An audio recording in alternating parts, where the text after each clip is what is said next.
आखिर शादी के बाद बेटियां क्यों पराई हो जाती हैं? ससुराल में वह पहली सुबह मुझे आज भी याद है। कितनी घबराकर मैं उठी थी, ये सोचती हुई कि कहीं देर न हो जाए। सब नहीं तो न जाने मेरे बारे में क्या-क्या सोचेंगे। केवल एक रात ही तो नए घर में कटी थी और इतना सब कुछ बदल गया, जैसे आसमान में उड़ती चिड़िया को किसी ने मोती के लालच देकर पिंजरे में कैद कर लिया हो। शुरू के कुछ दिन तो यूं ही गुजर गए। एक दिन हम बाहर घूमने गए। जब हम वापस घर आए तो सासू माँ की आंखों में खुशी तो दिख रही थी, लेकिन केवल अपने बेटे के लिए ही। मैंने सोचा कि शायद नया नया रिश्ता है, एक दूसरे को समझने में कुछ वक्त लगेगा। लेकिन समय ने जल्द ही एहसास करा दिया कि मैं यहाँ बहू हूँ, इसलिए मैं जैसा चाहूँ वैसा नहीं कर पाऊँगी। कुछ कायदा और मर्यादा है जिसका मुझे पालन करना होगा, जैसे कि धीरे धीरे बात करना, धीरे से हंसना, सबके खाने के बाद खाना खाना। ये सब आदतें मुझे अपने आप आ गईं। माँ से भी बात कम होने लगी, जिसकी वजह से मुझे पियर की याद आने लगी।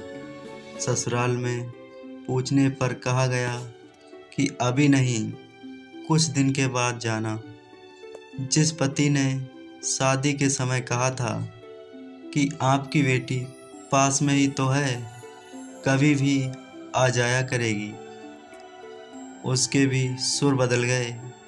अब मुझे धीरे धीरे ये समझ में आ गया था कि शादी कोई बच्चों का खेल नहीं है, जिसमें केवल घर नहीं बदलता, पूरी ज़िंदगी बदल जाती है।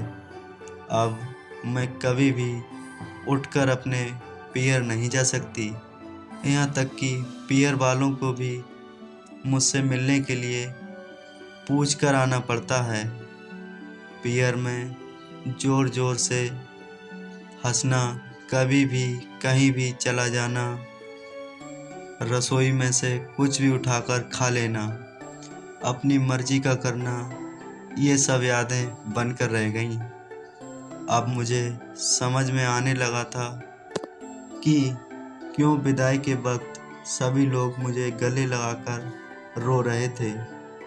असल में मुझसे दूर होने का एहसास उन्हें हो रहा था, लेकिन एक और बात थी जो उन्हें अंदर ही अंदर परेशान कर रही थी कि अब जिस सच्चाई से मुझे इतने दिन दूर रखा गया है, वह सच्चाई मेरे सामने आने वाली थी।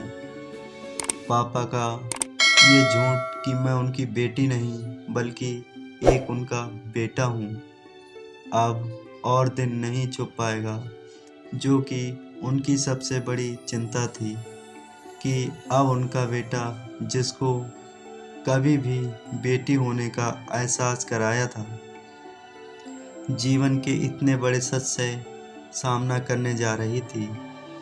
वही माँ को भी चिंता सता रही थी कि उनकी बेटी अभी तक कोई काम भी नहीं किया करती, अब वह पूरे परिवार की जिम्मेदारी कैसे उठाएगी। सभी लोग मेरे इस विदाई और पराए होने का दर्द जान रहे थे, सिवाय मेरे, इसलिए वह सभी लोग रो रहे थे। आज मुझे समझ आ गया कि उनका रोना गलत नहीं था। यह हमारे समाज का नियम ही है कि एक बार बेटी डोली में विदा हो गई तो वह उस घर के लिए केवल मेहमान ही बनकर रह जाती है। फिर कोई चाहे कितना क्यों ना कह ले कि यह घर आज भी उसी का है, लेकिन जो सच है वह सच है।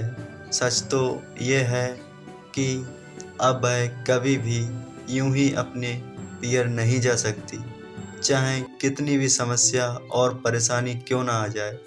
मुझे ही हल करना है, हंसते हुए या गम छुपाते हुए। दोस्तों, आपको ये वीडियो कैसी लगी हमें कमेंट में ज़रूर बताएं।